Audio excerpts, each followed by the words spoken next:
Eh ben bonjour tout le monde.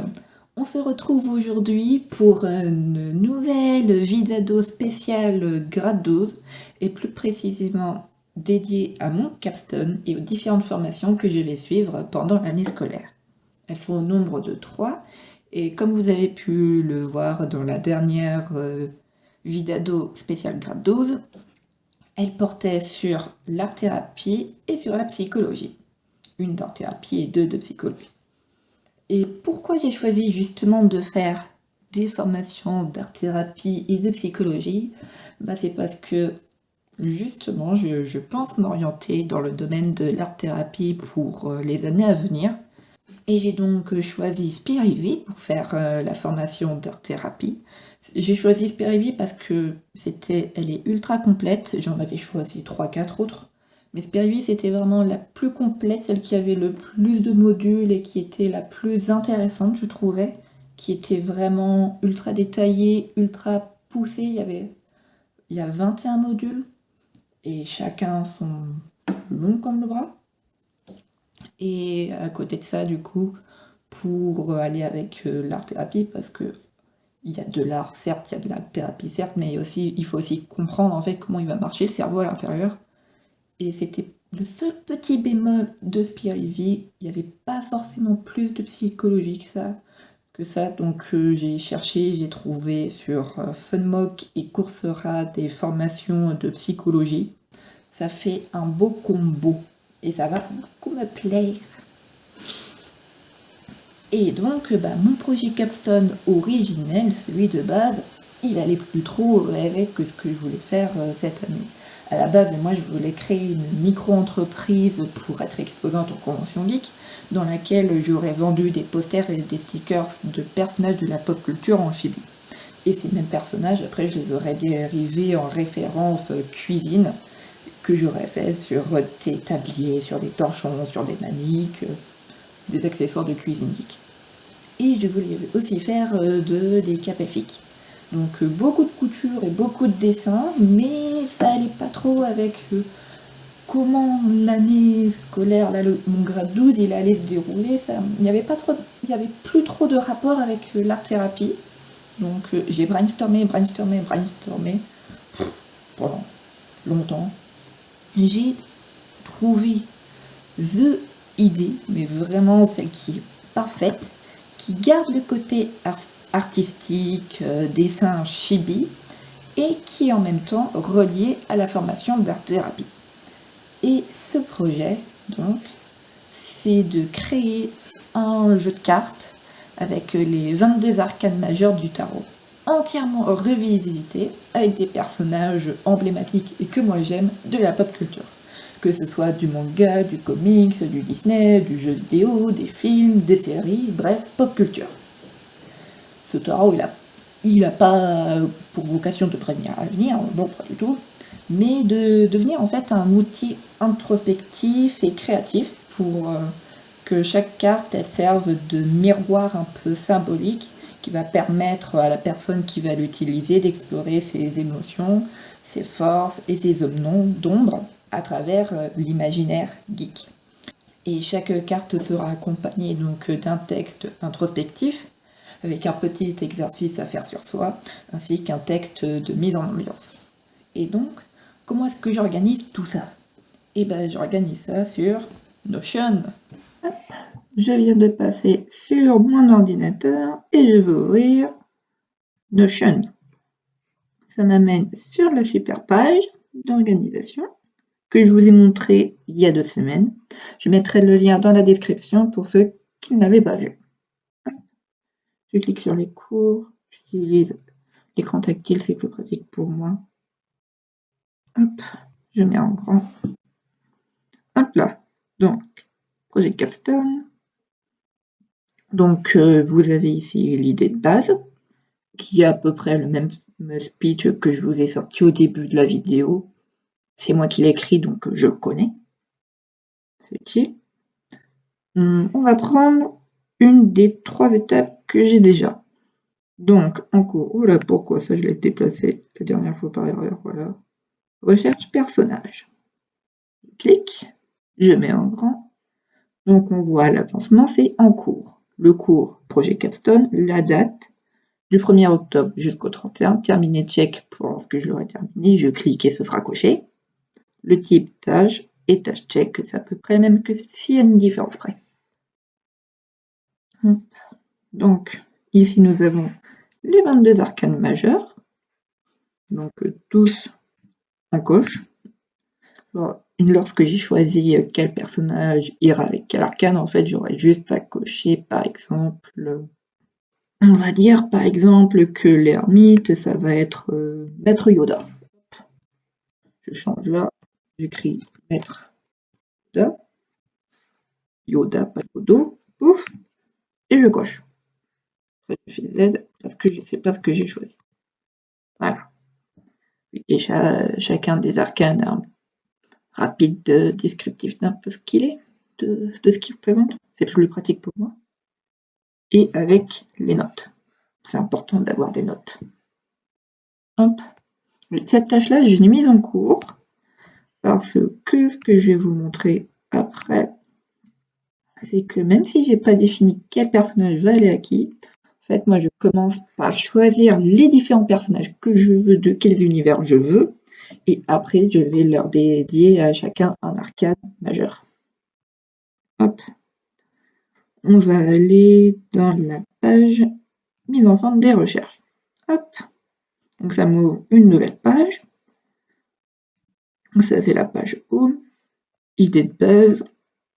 Quelques outils. Oui, j'utilise un peu l'intelligence artificielle quand même. Ça peut être pratique pour avoir des idées auxquelles je n'aurais pas pensé. Moi, je le drive beaucoup pour que, justement, ils me disent exactement ce que je veux et pas qu'ils me disent quelque chose que je ne veux pas. Donc, c'est important aussi.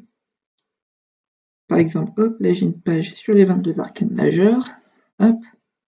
C'est un menu déroulant avec ses symboles, ses forces, ses faiblesses, son message et son archétype. Ça, je sais exactement c'est quoi, qu'est-ce qu'il symbolise. Hop. Je vais prendre les personnages. Les duos, oui. Parce que vu que j'ai 22 arcanes majeurs, je le divise par 2, ça fait 11. Donc j'ai 11 univers avec chacun 2 personnages. Et moi en plus j'essaye de faire en sorte que les 2 personnages par univers soient opposés en fait dans leur personnalité, dans leurs archétypes justement. J'essaye vraiment de mettre ça en avant. Donc, je ouvre, j'en ai déjà quelques-uns.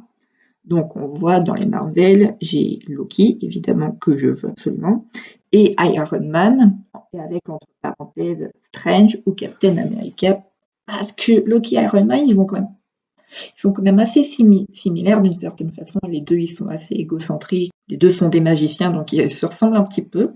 Alors, Loki et Strange, effectivement, les deux, c'est aussi des magiciens. Sauf que Loki, lui, il manipule plus, alors que Strange, lui, il veut plus rétablir et voir la vérité. Donc, c'est complètement opposé.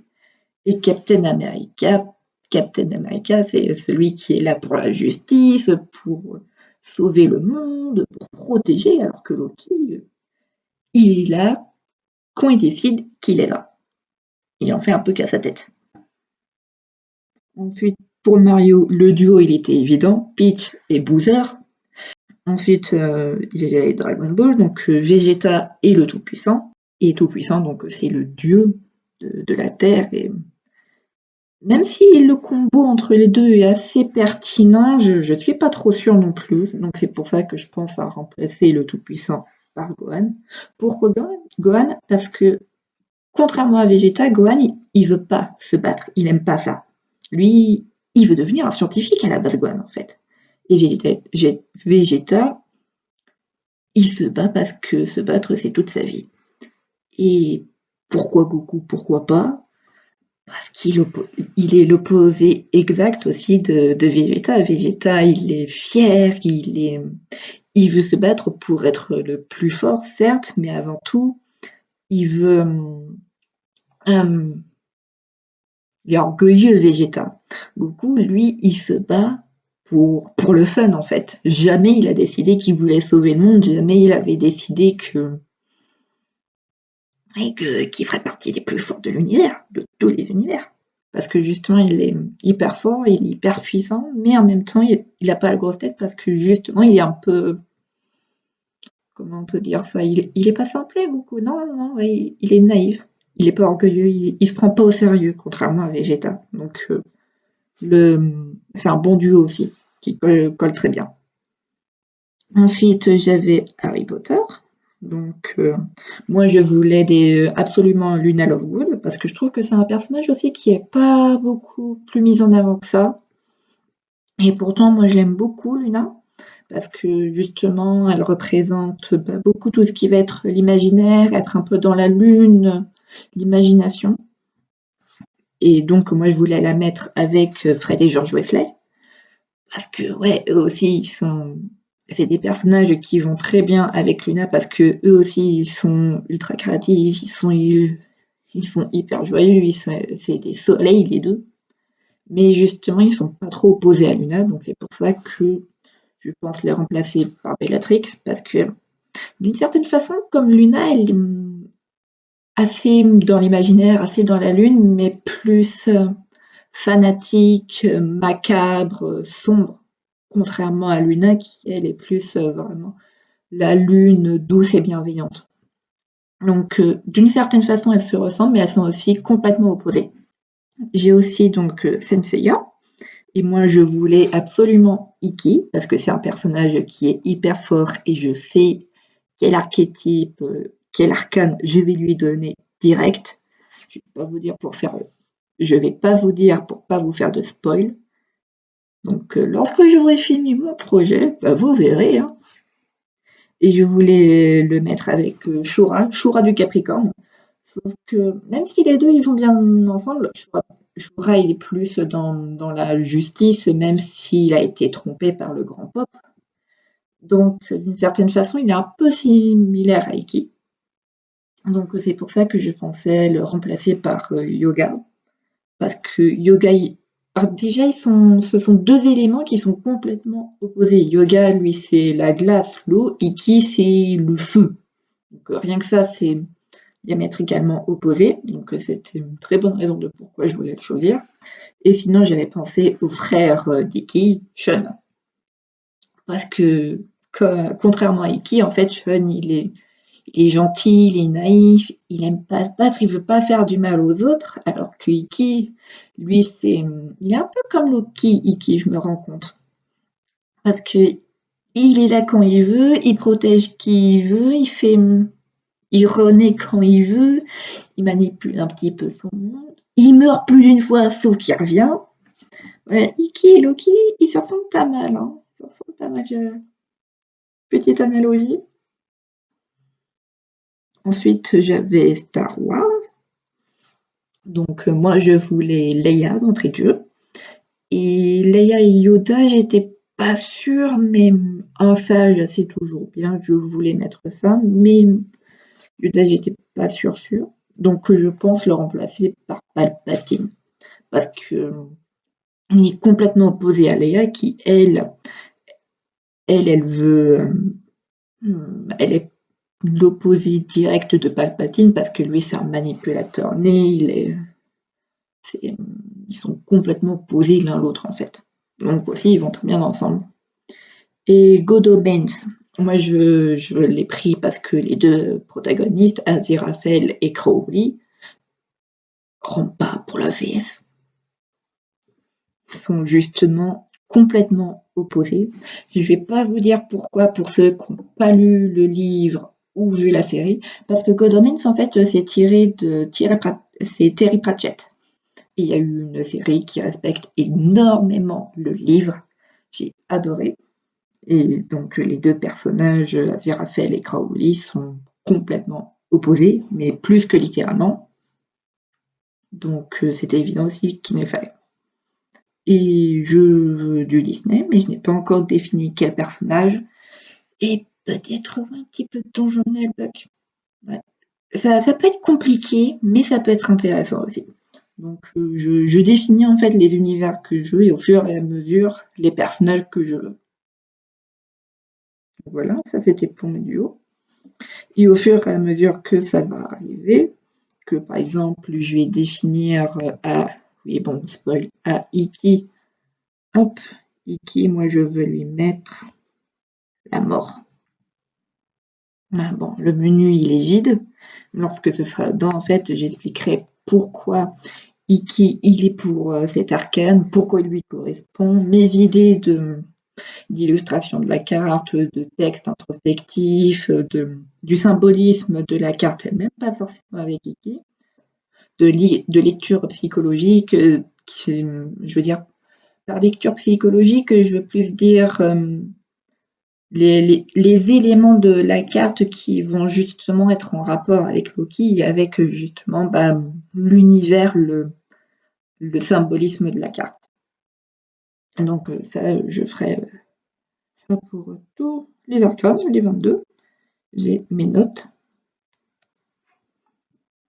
Et donc, ça c'était mes petits personnages. Donc j'en ai déjà quelques-uns, mais je vais en avoir encore plus. Et après, j'ai mes textes introspectifs. Donc chacun, ce sera la même chose. En fait, je vais mettre le nom du personnage, par exemple, hop, la mort, je replace par Iki. Ouf. Et je l'ouvrirai et je noterai en fait le texte que j'aurai écrit et de pourquoi et de comment en fait il va interagir avec nous-mêmes, on va dire d'une certaine façon. Hop, je fais Z parce que c'est parfait. Et j'ai toujours mes notes. Et je peux cliquer sur ma page de suivi qui m'amène ici, où je peux petit à petit cocher. Ouais, juste, et ici, les couleurs, elles sont différentes justement parce que à partir de la mise en forme des recherches et du business plan initial, c'est deux pages qui n'ont absolument rien à voir justement avec celles-ci qui sont plus, elles, les pages centrales du template en lui-même. Donc, si je clique sur le business plan initial, hop, ça me ramène sur mon projet Capstone de base. Donc, comme je vous l'avais dit, posters, chibis, stickers, cuisine, capelfic. Voilà, les elfes geeks, j'avais même trouvé un nom, les elfes geeks. Ouais, faut que je trouve un nom pour mon tarot.